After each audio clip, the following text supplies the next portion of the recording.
তো আমি একটি নিজস্ব ব্যক্তিগত মত আমি শেয়ার করতে চাইছি আমার ইউটিউব চ্যানেলে। সেটি হচ্ছে যে প্রকল্প নিয়ে। তো এখন সকলেই জেনে গেছে যে রাজ্যে বিভিন্ন প্রকল্প চলে এসেছে। আজকে বলে নয়, এই সরকার বলে নয়, বিগত সরকারের আমল থেকেই বিভিন্ন প্রকল্প শুরু হয়ে গেছে। শুধু এই রাজ্য বলে না, দেশের বিভিন্ন রাজ্যে প্রকল্পগুলো আছে। দেশের খবর আর কতজন রাখি, বিভিন্ন রাজ্যের খবর আর কতজন রাখি, তবে রয়েছে। তো যেমন অনেক প্রকল্পের মাঝে লক্ষ্মী ভাণ্ডার যেমন ছিল, এখন এই সরকার এসে লক্ষ্মী ভাণ্ডারের নাম চেঞ্জ করে অন্নপূর্ণা যোজনা হয়েছে। এটাই সবথেকে আমার মনে হয় যেন প্রসিদ্ধ প্রকল্প। আরও বিভিন্ন প্রকল্প রয়েছে, আমরা হয়তো অনেক প্রকল্প জানি না।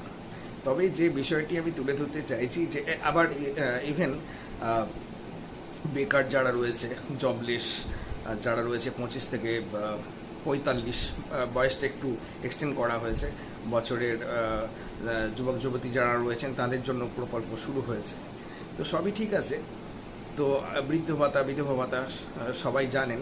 তো আমি যেটা বলতে চাইছি যে আমার একেবারে একান্ত ব্যক্তিগত মত আমি শেয়ার করছি যে এই 45 থেকে 60-এর মধ্যে এই যে বয়সটা রয়েছে আর কি, এই এজের মানুষ যারা অবিবাহিত, পুরুষ হতে পারে,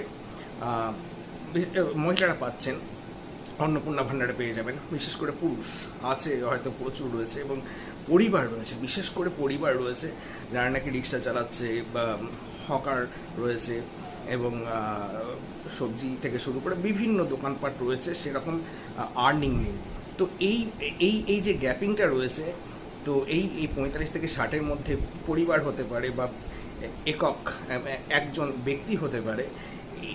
এই বয়সের জন্য যদি একটি প্রকল্প শুরু হয় তাহলে কেমন হয়, সেটা আমিও হতে পারি। তবে আমার 45 বছর ওপরে বয়স হয়নি, সেটাই বলছি আর কি। তো এই বয়সটা একটা ভাইটাল বয়স বলে আমি মনে করি। অনেক গরিব পরিবার রয়েছে এবং তাদেরও সুবিধা হয়। এবং এক অবিবাহিত আনম্যারিড পার্সন রয়েছে যে 45-এর ঊর্ধ্বে বয়স হয়ে গেছে, হয়তো কর্মের দিক দিয়ে অনেক পিছিয়ে আছে, তাহলে অনেক সুবিধা ভোগ করবেন, অনেক সুবিধা পাবেন।